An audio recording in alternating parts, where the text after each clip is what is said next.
সাহস মানে ভয় না থাকা নয়, সাহস মানে এমন কিছুতে বিশ্বাস রাখা যা ভয় থেকে অনেক বেশি গুরুত্বপূর্ণ। চারদিকে তাকাও।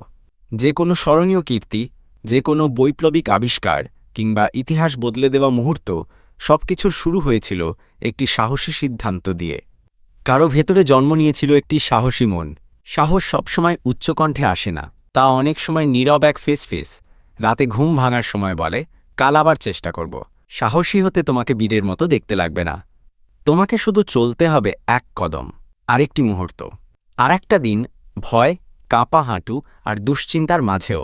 সত্যিকারের সাহস হলো বারবার পড়ে গিয়ে আবার দাঁড়ানো, রক্তাক্ত, ক্লান্ত, ভেঙে পড়া অবস্থাতেও মাথা উঁচু করে বলা, আমি এখনো হেরে যাইনি। বিশ্ব মনে রাখে তাদের, যারা ঝুঁকি নিয়েছে, কারণ তারা নিখুঁত ছিল না, তারা ছিল পর্যাপ্ত সাহসী নিজেদের অসম্পূর্ণতা নিয়েই সামনে এগিয়ে যাওয়ার জন্য। তুমি এখন দাঁড়াও, তোমার কণ্ঠ কাঁপলেও বলো, তোমার ভয় থাকলেও সামনে এগিয়ে চলো, কারণ কোথাও কেউ তোমাকে দেখছে আর তোমার সাহসই হয়ে উঠবে তাদের বিশ্বাস করার প্রেরণা। এটাই তোমার সময়, এটাই তোমার পাহাড়, আর এটাই তোমার সাহসী হৃদয়। Would you like me to read this script for you?